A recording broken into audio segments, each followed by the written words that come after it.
오늘 우리가 나누고자 하는 거룩하신 말씀 구약성경 사사기 제 8장 제 9장 8절 말씀입니다. 오늘 우리가 나누고자 하는 거룩하신 말씀 구약성경 사사기 제 9장 8절 말씀 제가 대신 목록하여 옵니다.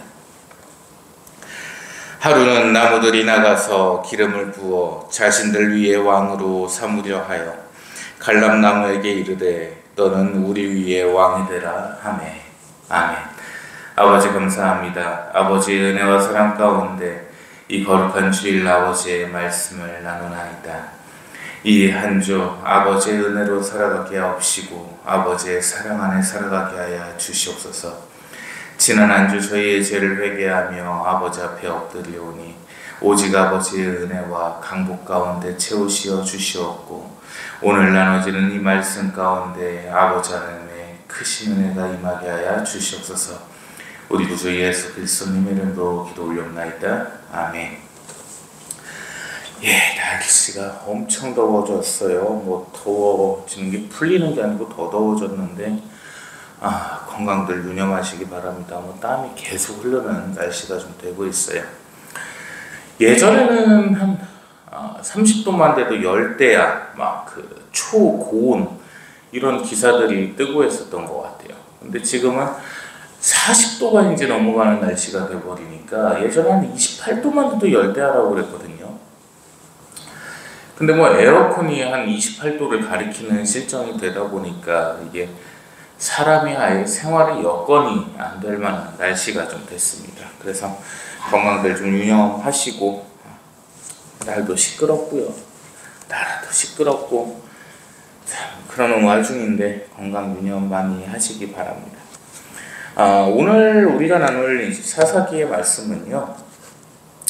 상당히 좀 특이하고 사실 좀 안 알려진 구절이라고 해야 될 것 같습니다. 보시면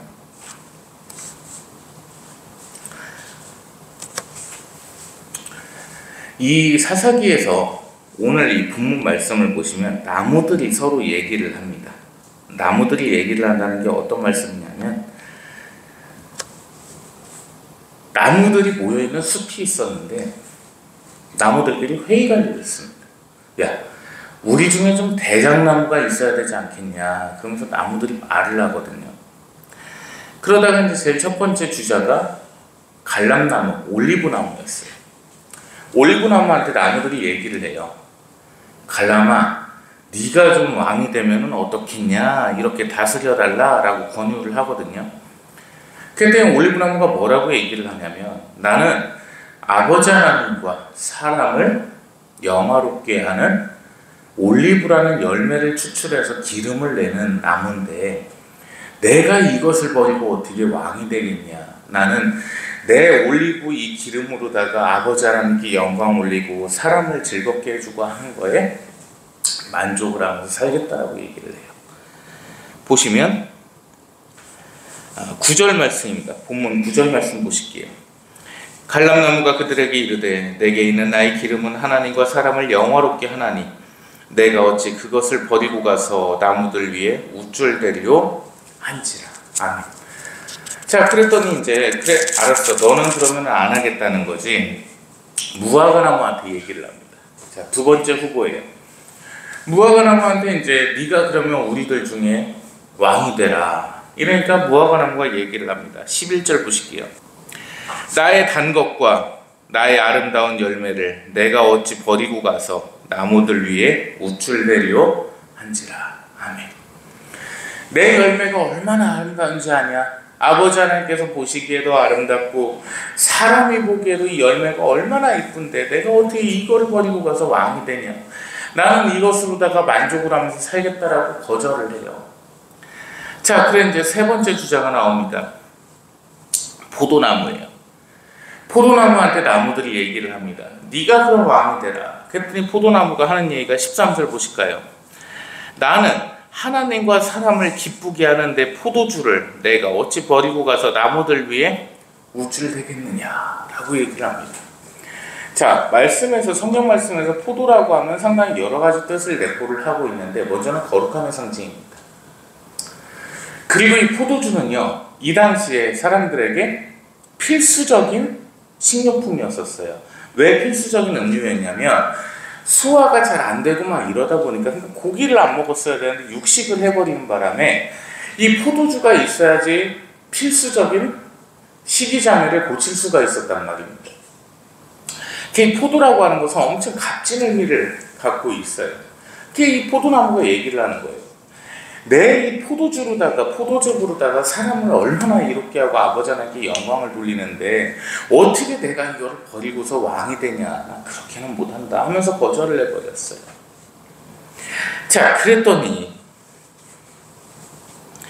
이 포도나무가 14절 말씀 보실게요. 가시나무한테 얘기를 해요. 가시야, 네가 그럼 이제 왕이 되면 어떻겠냐? 라고 묻습니다. 자, 그랬더니 15절 말씀을 보십니다. 가시나무가 나무들에게 이르되 만일 너희가 참으로 내게 기름을 부어 너희 위에 왕으로 삼겠거든 와서 내 그늘에 피하라.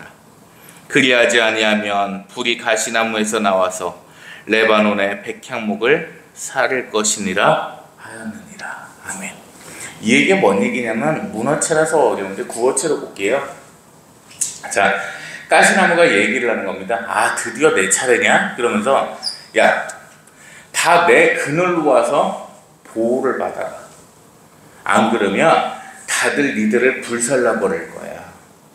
내 그늘로 와서 쉬고 편안하게 있어. 근데 여기서 모순이 생깁니다. 가시나무는 그늘이 없어요. 가시나무는 그늘이 왜 없냐면 이 가지가 웅장하지 못합니다. 열매도 없어요.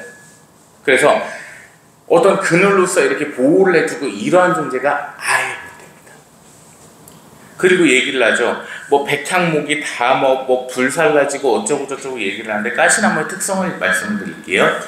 자, 옛날에 산에서의 벌초하다가 지금은 뭐 실화제, 방화제 같은 것 때문에 안 하는데 이렇게 좀 벌초를 어느 정도 해놓고 불로다가 싹 한번 다 질렀어요.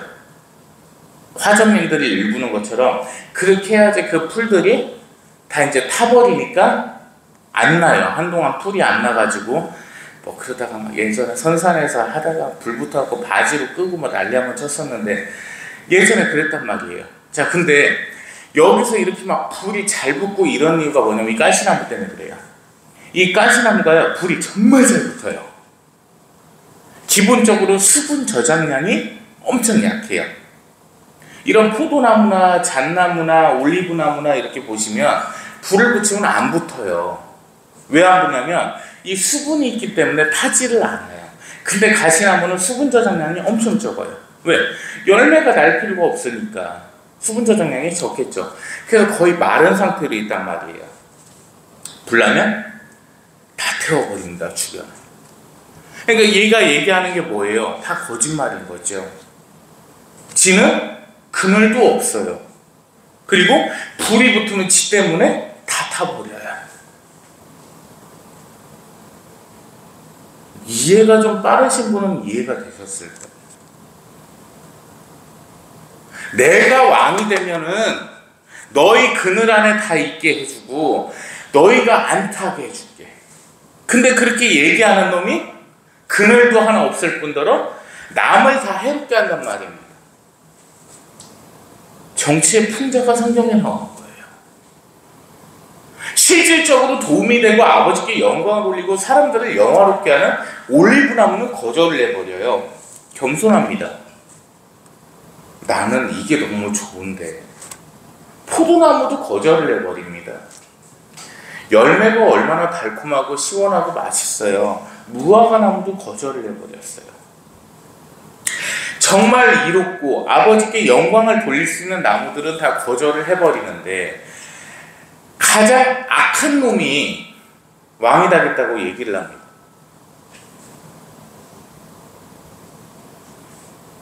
누구한테는 술을 좋아한다고 지적하는 놈이 음주운전 전과가 있는 것처럼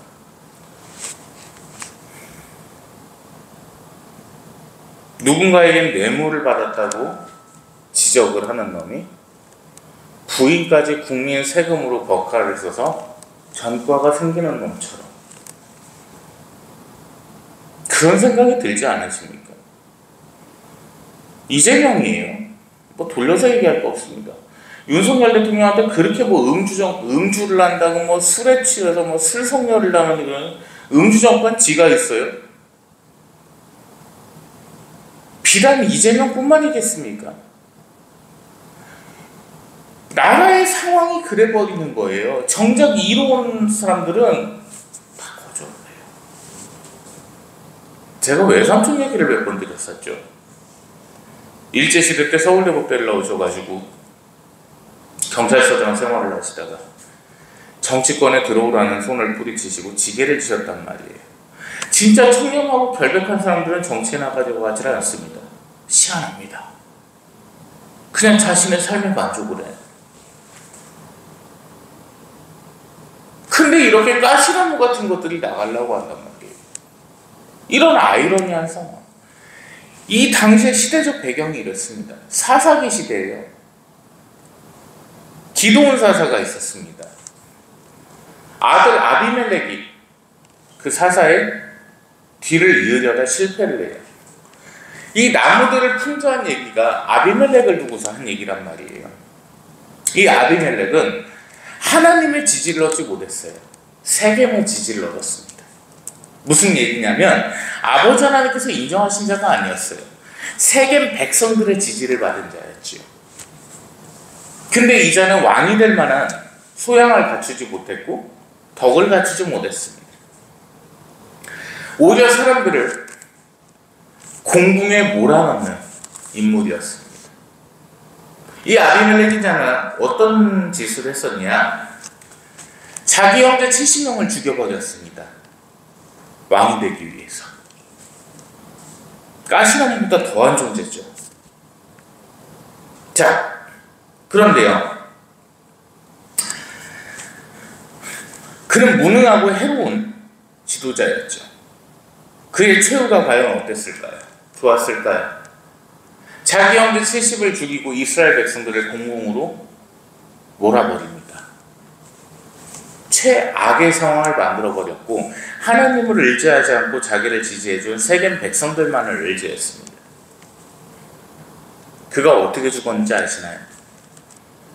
이스라엘 백성들이 성에 도피를 해 있을 때 이 아비멜렉이 거기를 쫓아갔습니다. 망루까지 올라갔어요. 망루 안에 사람들이 있었죠. 이스라엘 백성들이 그들을 죽이려고 합니다. 그러다가 계략을 꾸미는 순간에 이름 없는 한 여인이 등장을 합니다. 사사기 9장 53절 보시겠습니다. 한 여인이 맷돌 윗짝을 아비멜렉 머리 위에 내려 던져 그의 두개골을 깨트립니다. 맷돌을 젊은 층은 잘 모르실 거고 콩 넣어가지고 이렇게 가는데 밑에 돌은 두께가 이만하면 위에 돌은 두께가 좀 이만하거든요. 훨씬 두꺼워요. 이름 없는 여인이요. 이 윗돌로 맷돌의 윗돌을 땅 하고 떨어뜨립니다. 아비멜렉이 머리에 맞아야 두개골이 뽀개집니다. 죽지는 않았어요. 근데 그 최후가 얼마나 비참한지 아십니까? 전투 중에 적군에게 죽은 것도 아니고 이름 없는 여자의 돌에 맞아서 머리가 깨져버렸어요. 땅에 떨어졌습니다. 근데 이 아비멜렉인 자가 얼마나 가시나무 같은지를 알려드릴게요. 그러고서 이제 땅에 떨어졌죠. 정신은 아직 있어요. 숨은 붙어있다 이 말입니다. 칼과 창을 든 자기의 군사들에게 부하 군사에게 얘기를 해요. 야, 다 찔러. 당황하죠. 찔리라고 하는 건 뭔지 아세요? 역사에 어떤 여인의 맷돌에 맞아 죽었다고 하면 얼마나 창피한 얘기냐. 난 그 수모를 감당할 수 없노라. 그러니 차라리 네가 나를 찔러서 창에 찔러 죽였다고 역사에 남게 하라. 이렇게 얘기를 해버립니다. 그래서 그 청년이 창으로 찔렀어요. 그렇게 최후를 맞이합니다. 우리 본말씀 56절 보실게요. 아비멜렉이 그의 형제 70명을 죽여 자기 아버지에게 행한 악행을 하나님이 이같이 갚으셨고. 아멘. 이 아비멜렉이라는 자의 이름이 어떻게 기록이 됐습니까? 자기 형제 70명을 죽인 가시나무 같은 존재, 이스라엘 백성을 공궁으로 몰아세운 악한 존재, 오직 해악만을 끼친 존재, 왕 같지 않은 존재, 유일하게 기드온의 자손 중 사사로 인정받지 못한 존재, 이름 없는 한 여인의 맷돌에 맞아 죽은 존재, 그것을 숨기기 위해서 자신의 군사에게 찔러달라 요청한 파렴치하고 더러운 존재, 이렇게 기록이 됐습니다. 이의 마지막이 어땠습니까? 하나님께서 그에게 악행대로 갚으셨다는 얘기가 나왔죠. 당장은 죄에 가려져서 아무것도 보이지 않습니다. 당장은 잘 살고 있는 것 같아요. 별 이상이 없는 것 같습니다. 그러나 그 죄에 대한 응당한 저주는 반드시 기다리고 있다는 점입니다.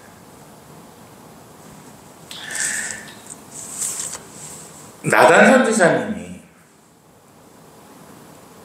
다윗 왕을 찾아오셨습니다. 다윗 왕에게 이소부 하나를, 그런 어떤 우화 하나를 얘기를 해주세요. 어떤 가난한 사람이 양을 한 명을 밟고 있는데 이 양이 자식 같아요. 그래갖고 항상 이 양을 씻기고 먹이고 재우고 입혀서 따뜻하게 품 안에 안고 있습니다. 한 부자는 양 99명을 먹기 위해서 가축용으로 키우고 있습니다. 그런데 그 부자의 집에 손님이 오기로 했어요. 근데 그 손님이 양고기를 좋아한다고 합니다. 자기가 키우는 양을 죽이지 않고 그 자식으로 보살피고 있던 가난한 자의 그 양을 빼앗아서 그 양을 요리를 해버렸습니다. 그러자 다윗 왕이 얘기를 합니다. 천하에 그런 몹쓸 놈이 어디 있습니까? 그 자는 죽어야 마땅합니다. 그러자 나단 선지자님이 얘기를 합니다. 어째 그래 아둔해졌습니까? 밧세바를 두고서 한 말씀이거든요. 여자가 많아야 왕이니까 후궁들도 많고 얼마든 여인을 취할 수가 있는 존재였습니다. 근데 우리아 장군에게는 한 여인밖에 없었습니다. 가장 소중한 부인이자 세상에서 유일무이한 부인이었습니다. 그런데 왕이라는 지위를 이용해서 위계를 통해 그 여자와 간통을 저질러 버렸습니다. 그리고 우리아 장군을 억울한 죽음에 몰아넣기도 했습니다. 그 양으로서 이루어진 이 예화가 다윗 왕의 악행을 가리킨 것이었죠. 다윗 왕은 어떤 자였습니까? 어떤 분이셨습니까? 정말 똑똑하고 지혜롭고 총명했습니다. 누구보다 아버지 하나님 앞에 신실했습니다. 그런 자가 자기의 본성과 욕망에 이끌려서 우둔해져 버린 거예요. 딱 들으면 알죠. 이게 내 얘기 같은데 그 생각이 없는 거예요. 그 생각이 없으니까 그런 나쁜 새끼가 어딨어요. 세상에 그 쳐죽일 놈의 새끼네 그거. 내 앞에 좀 잡아오실래요? 이렇게 얘기를 한다는 거예요. 아둔해져 버린 거예요. 죄성이 그렇게 무서운 겁니다. 다시 한번 얘기를 해볼까요? 처음으로 돌아가서 가시나무에게 왕이 되라고 권유를 했어요. 포도나무도 올리브나무도 무화과나무도. 그들을 이스라엘 백성을 가리키는 거거든요. 그들이 아둔한 존재였다는 겁니다. 가시나무가 어떤 놈인지 알 거 아니에요? 옆에서 봤잖아요. 저 새끼는 열매도 맺지도 못하고 불도 잘 붙고 숨가시 때문에 사람들이 만지지도 못하는 존재예요. 그런 존재한테 왕이 되라고 얘기했다는 것 자체가 뭘까요?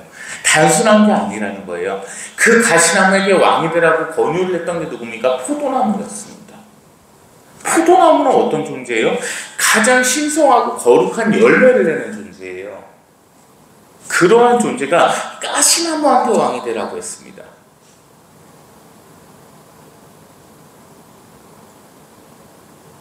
이해가 좀 되세요? 하나님께서 가장 아끼시고 사랑하시는 존재, 영광을 받으시기 위해서 만드신 존재, 누구보다 귀하게 생각하시는 존재인 사람이 마귀한테 왕이 되라고 합니다. 아무 쓰잘데기 없고 사람을 공중에 밀어넣고 사람을 악하게 되게 하고 사람에게 해만 끼치고 모두를 한꺼번에 죽여버릴 수 있는 그 악한 마귀한테 왕이 되라고 합니다. 누가? 하나님께서 가장 소중하시게 생각하시는 존재가요. 그게 오늘 설교의 교훈입니다.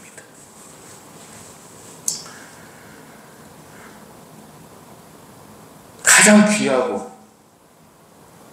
아버지 하나님께서 가장 아름답게 생각하시고 창조하시고 보시기에 힘이 좋으셨더라는 평가를 받은 가장 아름다운 피조물인 인간이 가장 악한 마귀한테 왕이 되라고 하고 있어요. 그게 오늘날 아버지께서 하시는 말씀입니다. 아둔해져 버렸고 우둔해져 버렸고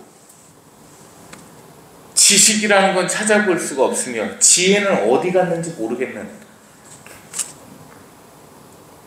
오늘날의 이 사람에게 하시는 말씀입니다. 적은 집단부터 생각했다면 더 편하겠죠. 교회도 마찬가지죠.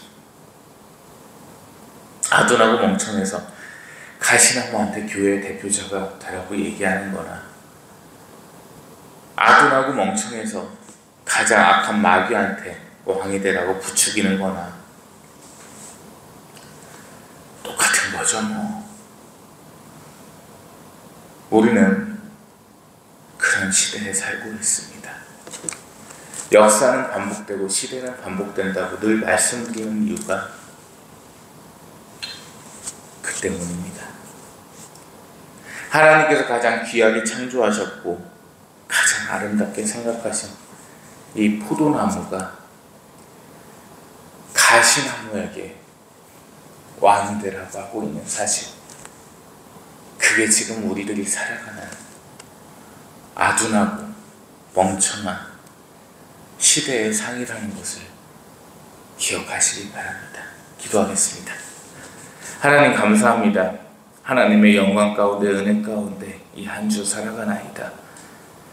악한 영의 유혹에 빠지지 아니하며 악한 영을 저주하고 사탄의 권능을 저주하며 이 한 주 아버지께 영광 돌리는 한 주가 될 수 있도록 역사하시어 주시옵소서. 아버지의 크신 사랑과 은혜에 감사와 찬양을 올려오며 우리 구주 예수 그리스도님 이름으로 기도 올리옵나이다. 아멘.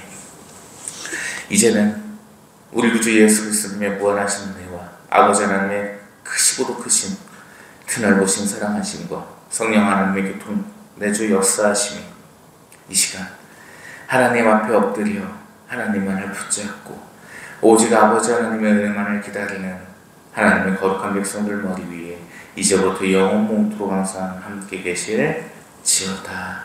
아멘.